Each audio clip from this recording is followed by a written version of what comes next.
That song is Storyville, performed and composed by Alon Mates Hall, my buddy from Hollywood.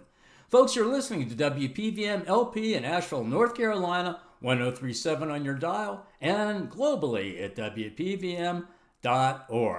Like I said, this is Storyville. I'm your host, Chuck Fink, and man, do we have a very, very special guest for y'all. Connie Regan Blake has been on the cutting edge of storytelling since the beginning of main stage storytelling in the early 70s.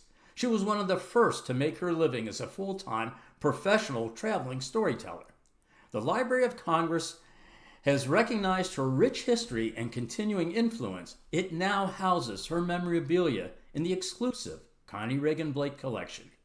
Connie is a regular at the National Storytelling Festival in Jonesboro, and her travels have taken her across the U.S. and to 6 continents so far. Always exploring, Connie has climbed a sacred mountain in China, listened to deeply personal stories in mud huts in Uganda, and she's jumped off a cliff in New Zealand. She's toured and told folk tales with a famed classical musical trio, and she co-starred and created Asheville's longest running theatrical production. She also starred in that production. Connie's creative vision now includes what she calls wordless stories. We're going to find out a little bit more about that as we talk. She draws delight from teaching storytelling workshops and coaching one-on-one. And yes, she continues to share her stories and performance. Ladies and gentlemen, I consider Connie Regan Blake to be royalty in the world of storytelling. So here she is now. Let's welcome Connie Regan Blake. How you doing, Connie? Thank you very much, Chuck. Great to be with you. Oh, it's going to be so much fun. I got to start off with a very basic question, Connie. How did you get started? How did you come to storytelling? Well, I was hired as a storyteller. Unheard of back this October 7th, it'll be 50 years that I went in and had my interview. It was a federally funded project through a library in Chattanooga, Tennessee. And Head Start had just started in the late 60s, getting into communities, most of them really poverty-ridden and not a lot of advantages. And so Head Start was there helping prepare young children, preschoolers, so that they'd be kind of ready when they got to school. And this grant was all about getting them ready through fun and stories and getting them connected to the library and books. And so I was hired as that storyteller. Now, I had no background in this. I'm not a librarian. I had graduated from Loyola University a year and a half before that and got my degree in mathematics and political science, which some folks say is a background for storytelling, but I had thought at one time I might be a lawyer. But right after I graduated from college, I had saved money working in the summertime out west when I was in college, and I bought a one-way ticket to Europe, took a backpack, and began quite an adventure traveling all over hitchhiking, which I don't recommend, but it was great at the time for me. Connie, can I just interrupt for a second? Please, yeah. Far out. Go ahead. Ask me anytime you want to stop me too, but I was just on a roll there I came back thinking I just wanted to travel. I just wanted to travel more. That was in me. I loved it so much. I went in all the countries in Western Europe except Scandinavia, got over as far as Turkey and had some real experiences there, down in Greece, drove close to Albania in Yugoslavia. It was just really amazing. But when I got back to the States, I hadn't really had any jobs except waitressing, which is what I'd done in the summertime. And so I went up to visit my cousin, Barbara Freeman, and she was the children's and young adult librarian in Chattanooga. And after we were so excited to see each other, we were very close growing up. She grew up in Tennessee, I grew up in Alabama and Florida, but our families always traveled back and forth. So she's the one that told me about this job. And it was just like, gosh, I don't know. What is storytelling and what does that mean? And she encouraged me. She said, I think you can do it. I went in and applied for the job and got it. And that's how I started storytelling. A lot of help from Barbara and some other folks there in Chattanooga. And I just have to add to that the worldwide community of listeners of storytelling and viewers of storytelling are so enriched by that moment 50 years ago. Oh, thank you. So, Connie, you mentioned that you've been doing main stage storytelling for 50 years. That has to include Jonesboro and the National Storytelling Festival. When did you first attend, and when did you first start performing? Well, when I was at the library, I was telling for 3, 4, and 5 year olds, those really young children. But the director really wanted the word to spread throughout all of that area in East Tennessee about this program so that maybe they would pick it up and continue funding it. It was only funded for 9 months. That was another impetus for me taking the job. I only had to commit for that long. And it sounded like a for real job. So she had me right away going out to Kiwanis clubs and Association of University Women and lots of different groups. So I got comfortable in front of adults telling stories as well as children. And I was invited to a folk festival in Tuscaloosa and told there and was loving it. But in 1973, so I was hired in 71.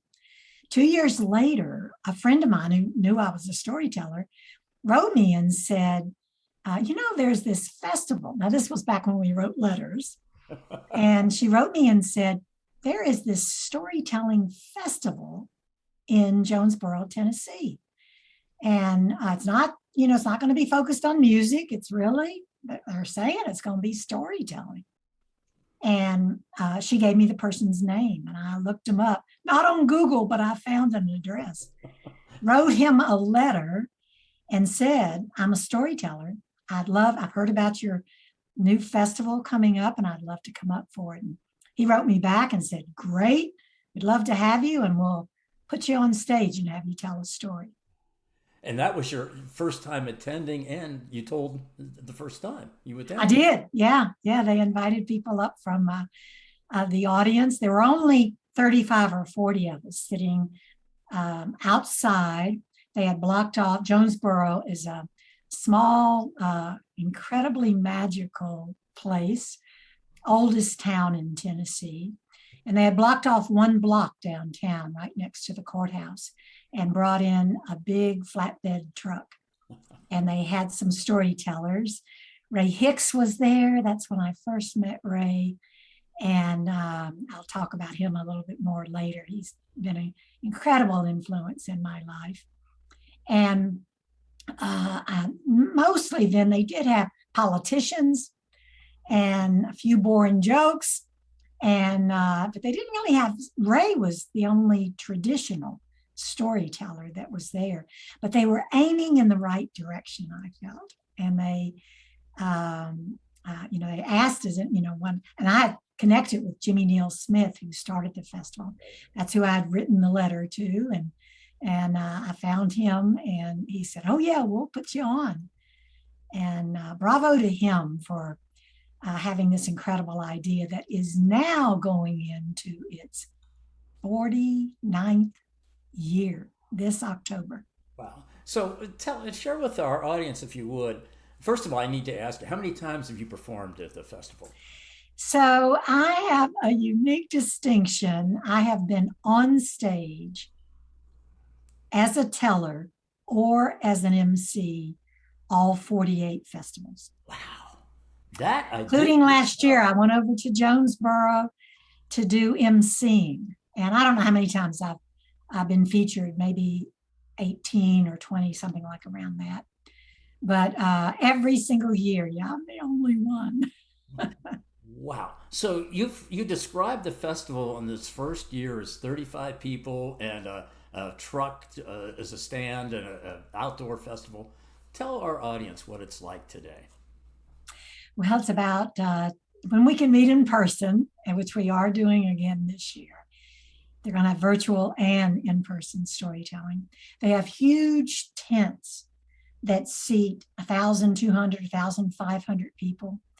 And they have 4 or 5 of these tents around Jonesboro. They have usually about 10,000 people that come. And so there's a lot of aspects that are very different, but I feel like people that come still get that sense. One friend, not a friend, it was more of an acquaintance, someone that I had announced on the stage in a Canadian folk festival that you ought to come to Jonesboro. I always said that. I always encouraged people to come to this festival. And she got on a plane and came and found me. And she said, you know, I was in your audience at the Winnipeg Folk Festival, and you talked about this storytelling festival. She said, couldn't get anyone to come with me. So I just walked in, didn't know anyone except I'd seen you perform. She said, I felt like I was coming to a family reunion. Yes, and that's the amazing feeling that happens at that festival. And through storytelling. That's what does it. You know, it connects us. Connie, I can so attest to that. And just for the folks, a very short, brief story about Jonesboro. It not only is the oldest city in Tennessee, it was the capital of the state of Franklin. And for you history buffs, East Tennessee was going to be the state of Franklin, named after Benjamin Franklin, until they wrote him a letter. He said, nah, I don't think so. And then it all became Tennessee, right? Yeah, I love that fact. Okay. So you started traveling full time as a duo. Is that correct? That's right. That same cousin, Barbara Freeman, who I always say we are not partners anymore. We were partners as the folk tellers for 20 years. And so from 1975 until 95. And then I always remind people that we're still first cousins. And we both, you know, have gone our solo ways. But we were both telling stories. So I was going out places telling, and Barbara was telling some at the library there. And so we decided to get a pickup truck. First, we decided to quit our jobs. I had to kind of talk Barbara into that. But we had some backup plan. We knew we wanted to tell stories, but we had no idea we could make a living telling stories. I mean, who would have thought that in 1975? And we knew, though, it was clear to us that we wanted to live as storytellers. So we both had waitress. We thought when we ran out of money, we could stop and waitress. And we also thought, picking apples up in New England, maybe. And we even had an idea to maybe get our semi-truck licenses, be partners. And then as we traveled, one of us could be working on stories. And as we stopped, we could interview people and hear stories. But thankfully, we didn't need to turn to anything else. It was straight storytelling. But it was quite an amazing journey. So I used to say that we had a truck with a camper. And then my friend, another storyteller, Beth Horner, she heard me telling that, and she knew me in those early days. She said, Connie, that was not a camper. That was a topper. And that meant, we could just barely on our knees be in the back. You certainly couldn't stand up. And it was a tiny little truck, one of those little mini trucks. And but a friend put in a wooden floor, and that's where we put our yoga mats and then sleeping bags on top of that. And we had our own sides. It was like two siblings. We drew a imaginary line down the middle of that truck. And I had my artwork on the ceiling on my side, and she had hers. And then underneath, we had a little propane gas stove, had a tank on the outside, and would pull that out. We kept canned goods in there. And that's how we traveled and lived for 3 years out of that truck. You are quite the adventurer. In the introduction, climbing sacred mountains and jumping off of cliffs. And now I know where it began. Yeah, it's interesting too, Chuck, because I appreciate those things. When I look back on them, I'm thrilled. I can feel the energy, and as I think about the memories and experiences, they're all very alive for me. But I want to say, right alongside that, it's not like I think, boy, I am really something. It's not, it's like this life has unfolded in such an incredible way.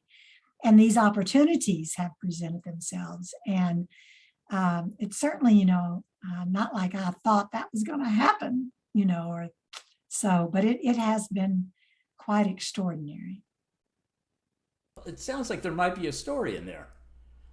Well, one thing I wanted to tell you, thinking about this truck that we lived out of. Now, we stayed a good bit when we were at places as we started traveling, and some festivals hired us, folk festivals, and then librarians would see us, and they would hire us. And so, and oftentimes they would put us up, or we would stay in people's homes and stuff.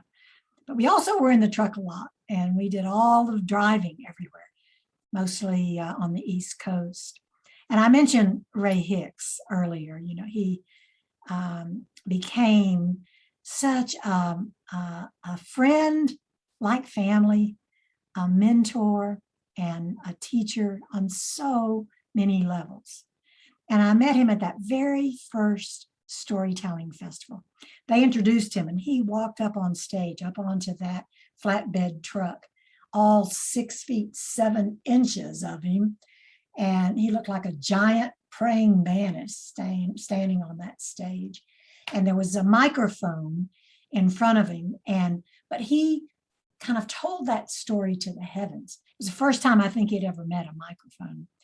And us people in the audience, and I think Ray too, were transported to another time.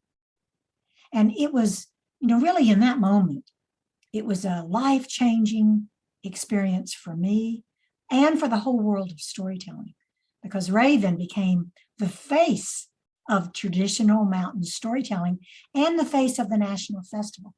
It was him that got all the different, CNN and in the early days, it was the Walter Cronkite show that came to Asheville, and, came to Jonesboro.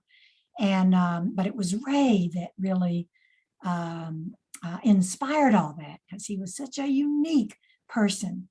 And if people don't know about him, be sure and go to rayhicks.com.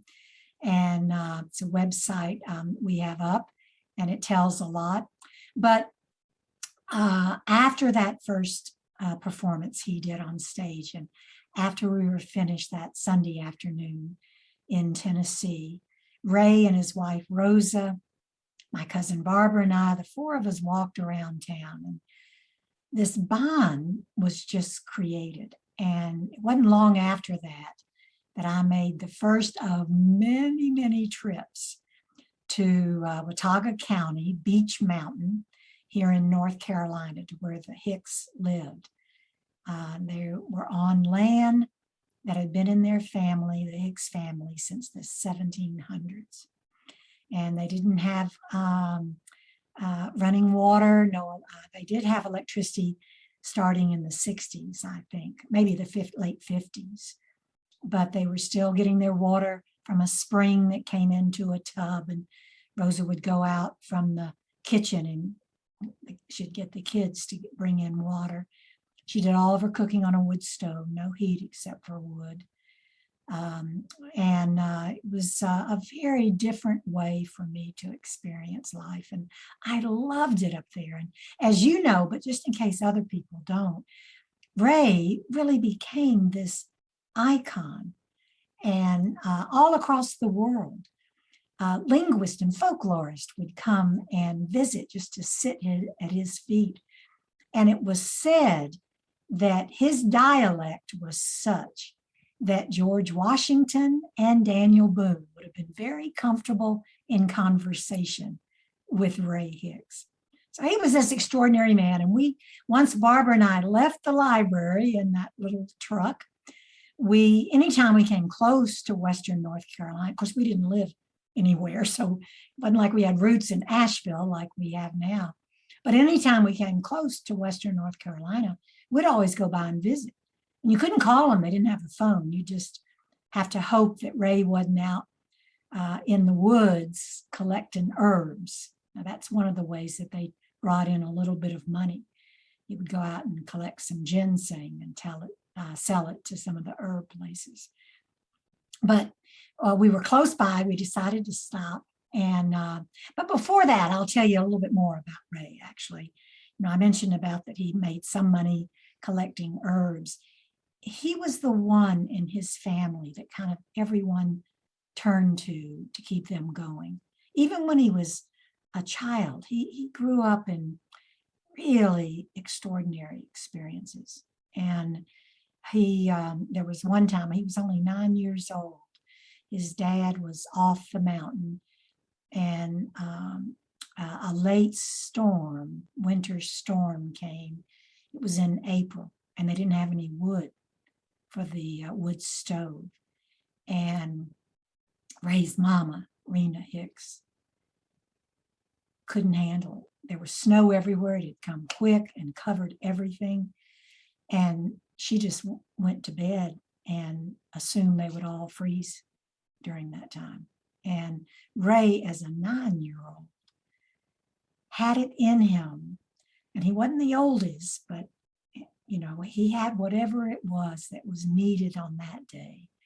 And he went out and dug in the snow, found some wood, was able to start a fire, and they lived through it. But when he was in his early 20s, his family was still depending on him to help. And he got a job lumbering. That's what they called it. It was in cutting down timber. And that money meant so much to the family because it meant they could have maybe leather to make some shoes. A lot of times they went barefoot because they didn't have shoes, even in the winter. And it meant that they might get a little coffee or a little sugar to bring a little extra sweetness in.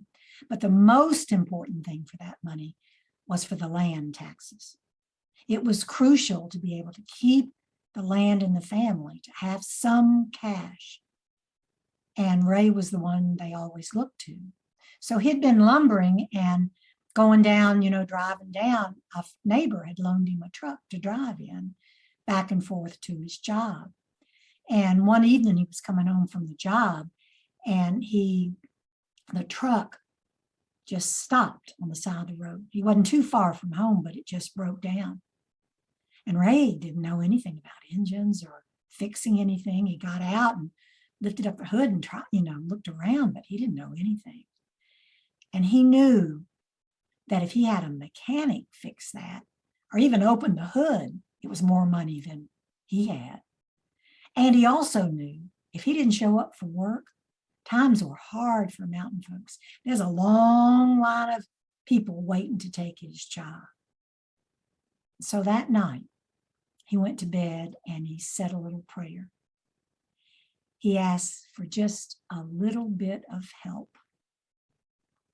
And in the middle of the night, he woke up, and on his ceiling was the inner workings of a combustion engine. He could see every single thing. He could see the pistons going up and down. He saw where the oil came in, and he just watched that movie. And the next morning, he got up and went down and fixed the truck. And he drove to work and got there on time. Now, it wasn't too much, after Barbara and I had been traveling and met them and to visit them a lot, we had one experience that we really got to kind of tap in to that magic that was always around the Hicks family. We'd been driving up in New England, coming back down south, heading probably for Tennessee. We were close enough to North Carolina, Western North Carolina, that we said, let's go by and see the Hicks, see if we can catch them home. And so we drove there and pulled in. You parked up above the house. And as we got out, there was a whole bank of lupins, those strong, the beautiful flowers on a strong stalk, blue. And then next to them, a little bit of wildflowers. And Rosa, she came right out. Ray, always from the porch, would say, "Hello."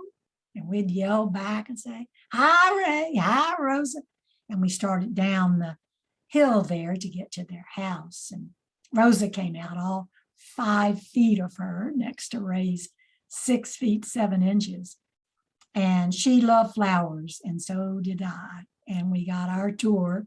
We walked around and she pointed out everything that was coming along and the dahlias that were going to be blooming before too long. And she took us to some wildflowers. And I felt like Rosa knew the importance of beauty in her life. It was just as important as having cornbread.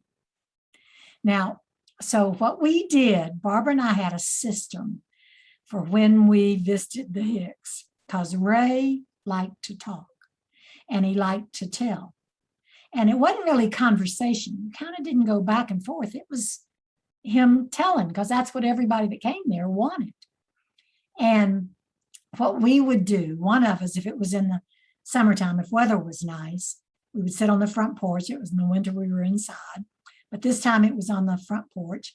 And one of us would sit with Ray, would greet them all. Then one of us would sit with Ray and the other would go into the kitchen to get to visit with Rosa some. And then at some point we'd kind of switch off. And so we'd done that little dance that day back and forth and enjoyed it, and went until it was late in the afternoon. And so we told, by this time, all 4 of us were out on the porch, and we told Ray, he was in the midst of a story. We heard a new Jack tale that day, and he was in the midst of a story, and towards the end we felt, and so we said, Ray, now we're going to have to leave. We're going to have to leave pretty soon. We got to hit the road. He just kept talking and talking and telling and telling, and finally I turned to Rosa and said, Rosa, tell Ray we got to go.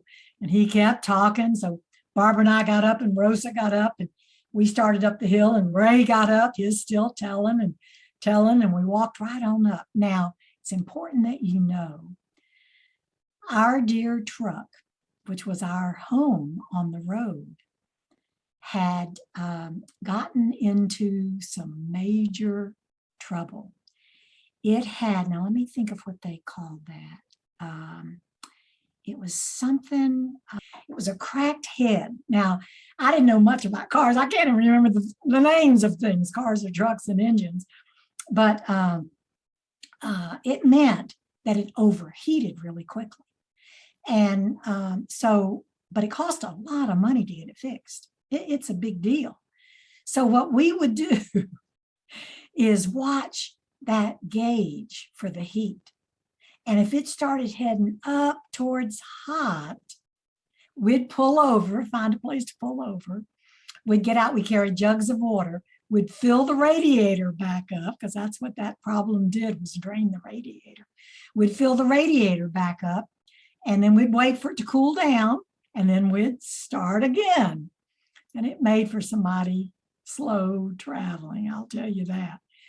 But one of us must have told, well, anyway, here's what happened. So we all 4 walked up the hill and we're saying our goodbyes. And Ray was just finishing up his story. He came to an end about Jack, him and his mama doing right well. And we got to the top of the hill to our truck.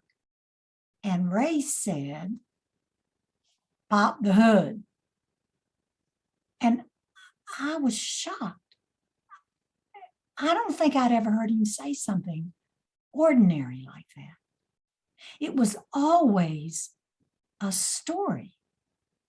And it took me a minute to even register what he had said. I'd never heard him say, I'm hungry, or it's late, or So when it registered what he said, one of us got in the truck and popped the hood. I think it was Barbara. And, in this little bitty truck. And Ray opened that hood, and this 6 feet 7 inches of him bent down over that engine, and he looked all around and put his hands here and there and looked, and I've got it. And he closed the hood, and we gave our hugs, got in the truck, and headed on our way. And first, leaving their home, you're kind of going downhill. We were still very trained to watch that gauge, though. And then we started up a hill, knowing we might need to stop and stuff. And that gauge stayed right in the middle. And we put another 75,000 miles on that truck, and never did had to have that cracked engine head fixed. And so Ray shared so much with me in my life, but he also shared that magic and put it around our truck.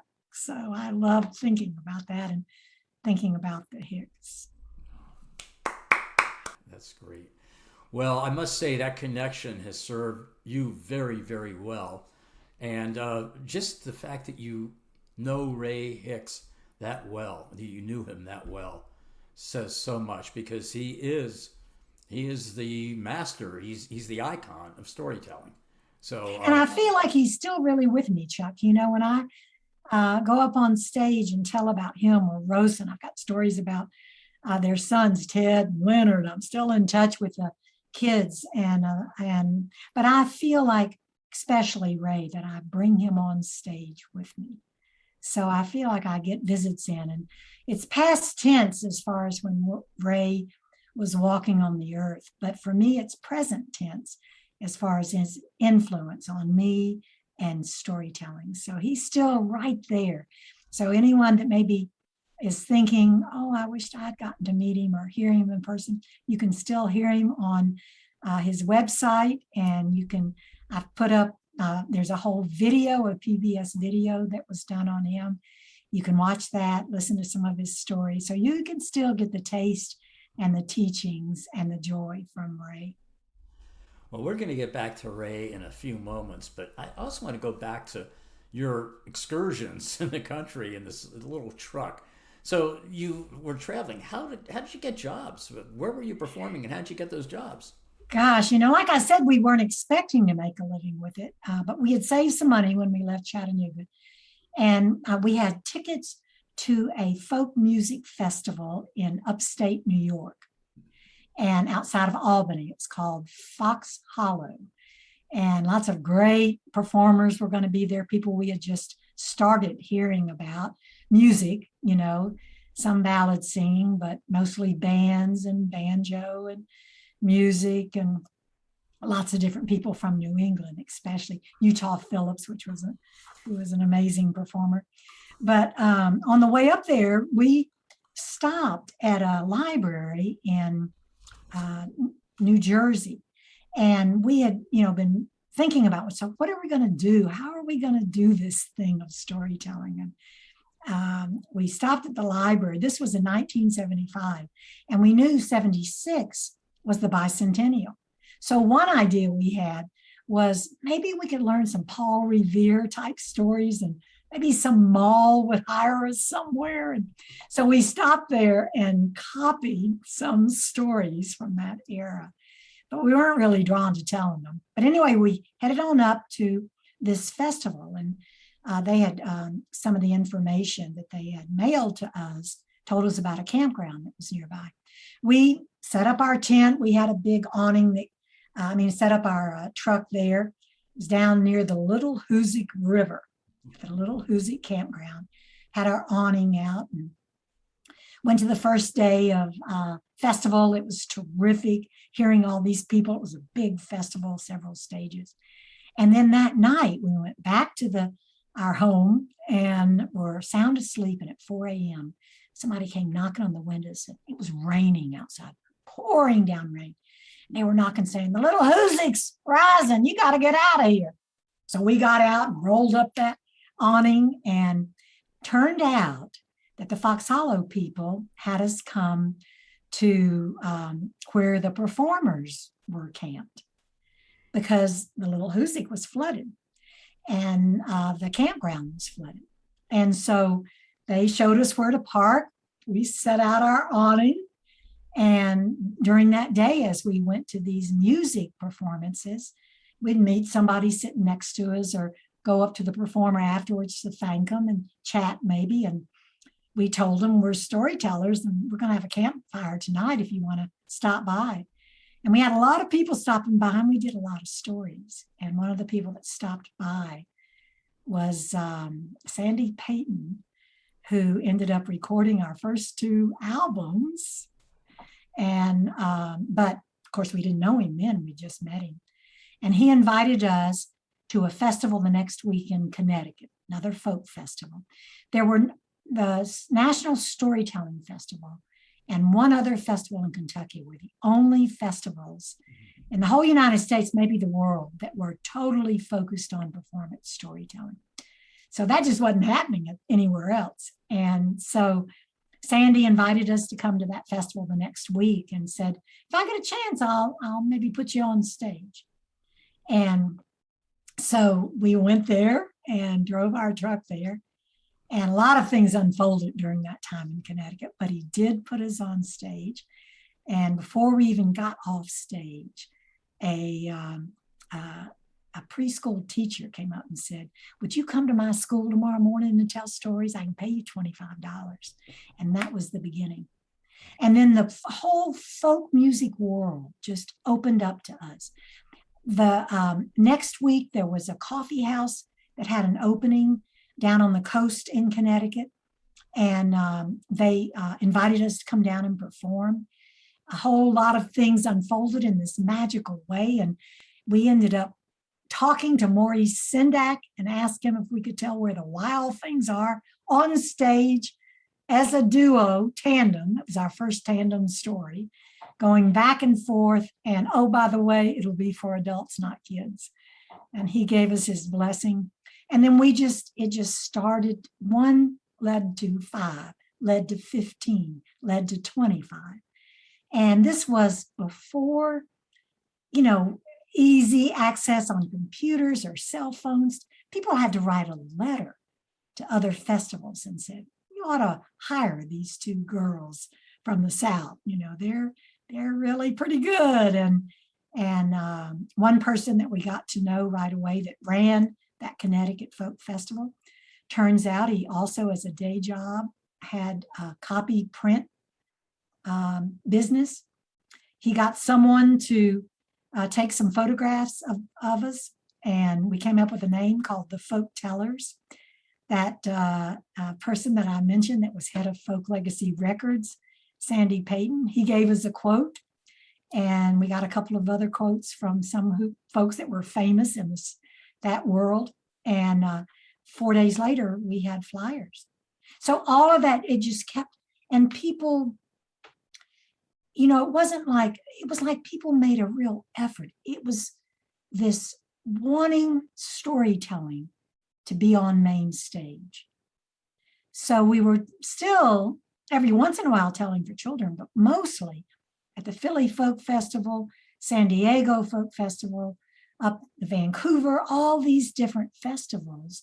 It was adults, and they were putting us on main stage at prime time. So it was extraordinary. I keep using that word extraordinary, but I do think of that as extraordinary and ordinary in some ways because it unfolded. It was my life. Well, speaking of extraordinary or ordinary, I see in the intro I mentioned that you and I think it was your cousin have the record of the longest running theatrical production. Tell us about that. Well, that's after we had moved to Asheville, and I had found the love of my life, Phil Blake. And after about 3 years, we're celebrating very soon our 40 years of knowing each other. And this fall, we'll celebrate 37 years of being married. And I wanted to stay home more because we were still traveling a lot, sometimes out for 3 weeks. And sometimes overseas, over to Philippines, and it was almost a month that we were gone. And so I really wanted to stay home more, and Barbara was up for that. And so we got together with an amazing man named John Basinger, who was a playwright, and he was an actor, hearing speaking person, but an actor in the National Theater of the Deaf. And he really knew the stage and movement, and he got with us and his daughter Savannah, and we all co-wrote Mountain Sweet Talk.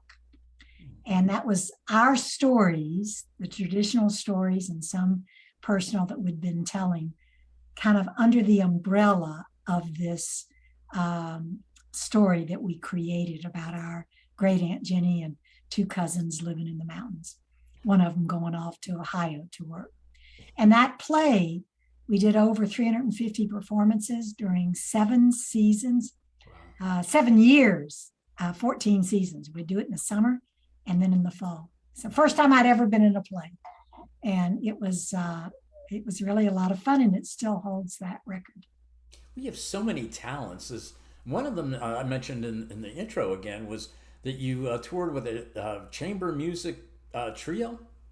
Yes, and I will say, I know there's a few other things that we're wanting to get to, and so Chuck, I'm good on just leading people to my website if they want to know more about Kandinsky Trio, because I've if we want to get a little bit more into some of the other things that we talked about that I might that you might be interested in and your listeners might be interested in. Okay. And so I've got a whole, I think I still have that up, but I know I've got some news articles about those experiences. But I traveled and toured piano, cello, and violin. And when we performed at Boone at the university there, Appalachian State, I arranged for the Hicks to come.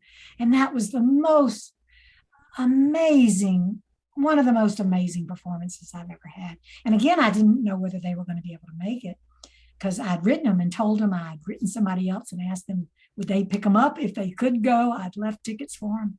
And it wasn't until we walked out into this packed concert hall, and in our tuxedos, I had kind of a spiffy tuxedo-like outfit, and there was Ray and Rosa and 5 members of the family and my friend who had picked them up sitting in the second row.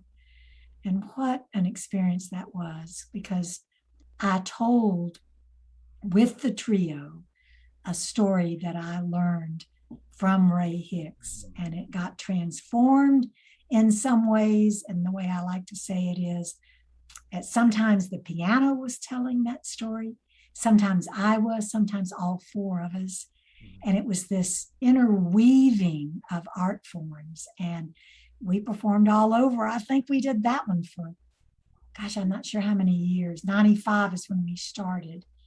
And probably about 10 years that we did touring with that. But I'm going to let you decide what else you want to cover in the time we have. No. We're in this together. Yeah, but I know you want to touch too on that Library of Congress. Yeah. Well, we're going to get there, but you've traveled so much. What have you learned in all those travels? Have you had a significant experience that taught you something that is so valuable? Gosh, that could be a lot of stories, because certainly my time with Ray has been so influential. And I've been in foreign countries where the experiences, being in places where they have a different language and learning some of that and all kinds of experiences. But I will tell you briefly about something that happened to me. It was in 2007, and I was on my way to East Africa, to the country of Uganda. I had all my shots and pills, malaria and typhoid, yellow fever, polio, and hepatitis. You really had to plan for this trip.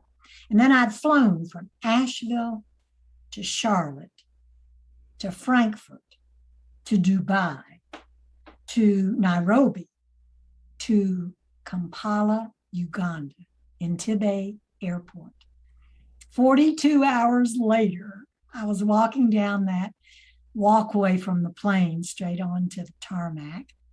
And as I was walking out, I saw all these beautiful tropical flowers. There were orchids blooming and bougainvillea.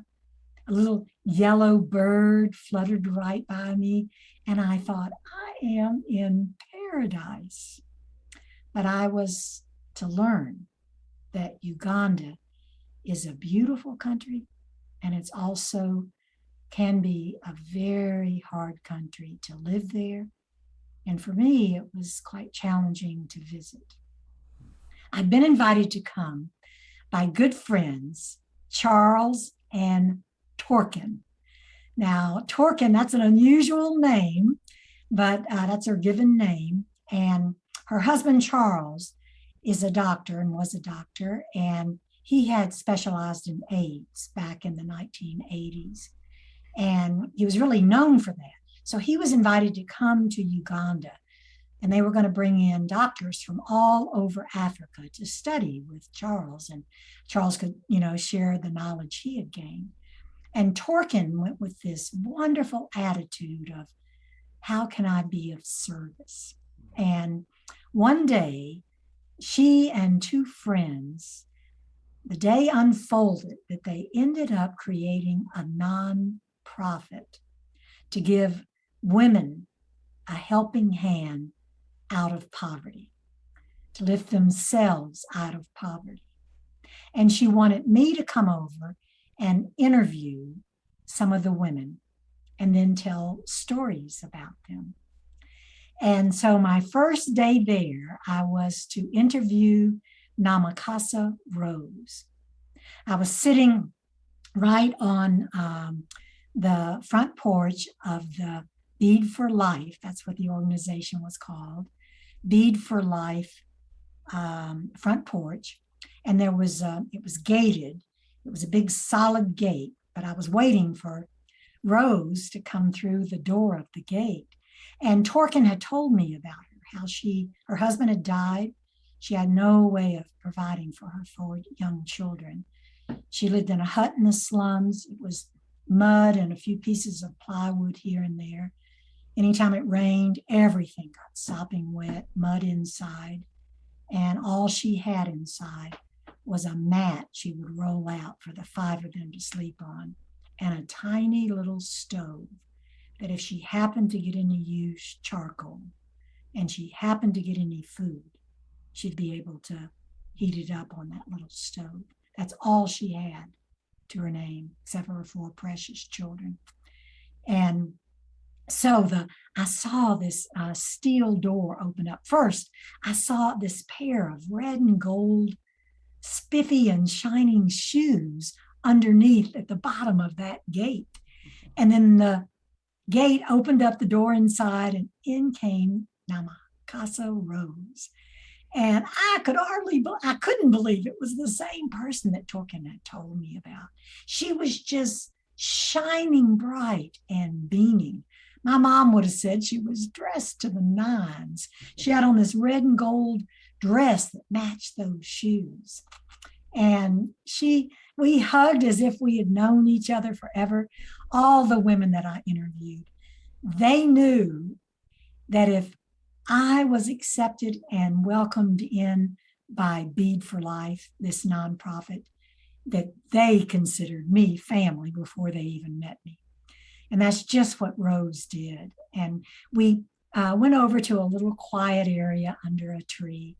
And she told me a story about a lion at a door eating up people. And when she finished, she had embodied that story. And I told her, I said, Rose, that was so good. You could have been telling that on main stage in America at any festival. And that seemed to really please her. But Rose knew that I wanted to hear about her successes, and I also wanted to hear about her coming to this place of lifting herself out of poverty. And so I asked her about those hard times. And she said, "Oh, Connie, after my husband died, we had no food. I would send the children out to the waste bins to see if anybody had thrown away any bites. But not much is thrown away in Uganda, especially in the slums." She said once that she had found a coin. And so she made it her job. Every morning she would get up at 4 or 4:30 in the morning, leave her 4 children, and she would go out on the mud paths with her head down, looking for a coin, hoping maybe someone had dropped something. She'd always go to the bars first, thinking maybe somebody had dropped something. And if she found a coin, it meant that day she could get a tablespoon of oil in a small zip baggie, just a little bit of cornmeal. And if the kids could find used charcoal, they would have something to eat. It's very difficult. And she ended up getting very sick. And still she had to find food for her kids. A lot of days they did not eat. And she really felt maybe it had been a mistake to have those children. She wished that she could put them back inside her because she could not take care of them. And then one day she heard there was some clinic that was offering food for a day if you went and got tested for AIDS. And so she went. Now, she found out that she had AIDS full blown because she had had sores and she was in really poor health. And that's, for most of us, hearing that news would have been the most devastating of our lives. But for Namakasa Rose, it changed everything. It was the moment her life started changing around. She met Dr. Charles, my friend, and he sent her home with food and with medicine. Food because she needed the food to be able to take the medicine, and a clock to tell what time to take the medicine.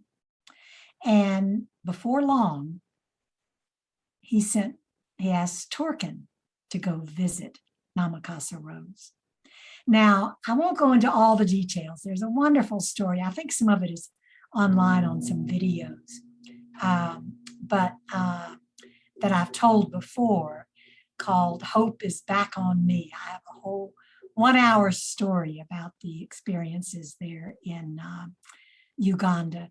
But Rose learned how to roll beads. They're paper beads. I've got some on right now, Chuck. These are made out of paper. I always wear some. And long strips of paper. They make these beads. The women learned how to do that. And then they would send huge shipments as the nonprofit kept growing. They would send huge shipments of this jewelry to the United States. And then women all over the United States and eventually all over the world had what we called bead parties. And instead of the old Tupperware, we sold this. And it made a huge impact on the women who learned how to do this. They would learn and get skills in banking and addition. And it really, that organization has since transformed into street business school. People can find out about that. But it was life-changing for me because it gave me a whole new definition of wealth and poverty. And it opened a different world to me, how much we are alike and how hard some people have it. But always there is hope. Yes. And it's been said, Connie, as far as I understand, that if you give women an opportunity to make money, that will lift the family out of poverty. Unlike with men, I hate to say this, but we tend to turn some of that money to alcohol and other things where women will actually invest in their families. Connie, we just have a few minutes left. So real briefly, tell me about the Library of Congress. So that's a thrilling thing. And I do I'm going to do a whole story, I think, about this Library of Congress because lots of people have been interested. But it unfolded in some more magical ways. Ray's magical circle is still around me. And I had contacted some people, Todd Harvey at the Library of Congress. I had met him in Jonesboro, and come to find out, he already had some of my stuff. I'd called him about something else, about some materials I had of folk music people I had recorded on cassettes. And yes, he was interested in those. And yes, he would put them in the Connie Regan Blake collection. Turned out I already had a collection, and I was the most collected storyteller, and he wanted everything that I had. I have sent 10 boxes, banker's boxes, so far of my materials, and I'm sending another 10 to 12 to 15 this fall. So it's ever growing. They are digitalizing everything, and it'll eventually be available to everyone in the world. Well, Connie, we're going to D.C. in September for a wedding, and now I'm going to stop at the Library of Congress and get to know you even better. Do it. Yes, do it. And Connie, with just a couple minutes left, you say you are involved with the wordless storytelling. Yes, and that's what I'm calling wordless stories. I started doing collage. I started it a long time ago, but about 5 years ago, I got with 3 other friends, and we meet on a fairly regular basis, all artistic folks. 2 of them artists, real artists in that world, make their living that way. And I make collages. We each have our own style.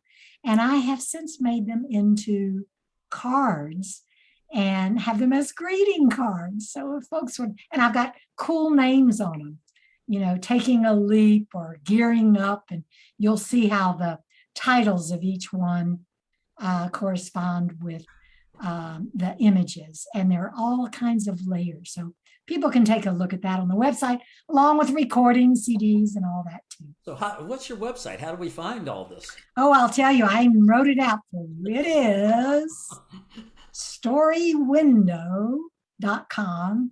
There's links to videos on there, and if people are interested in hiring me, or I've got a couple of workshops coming up. There's one in October.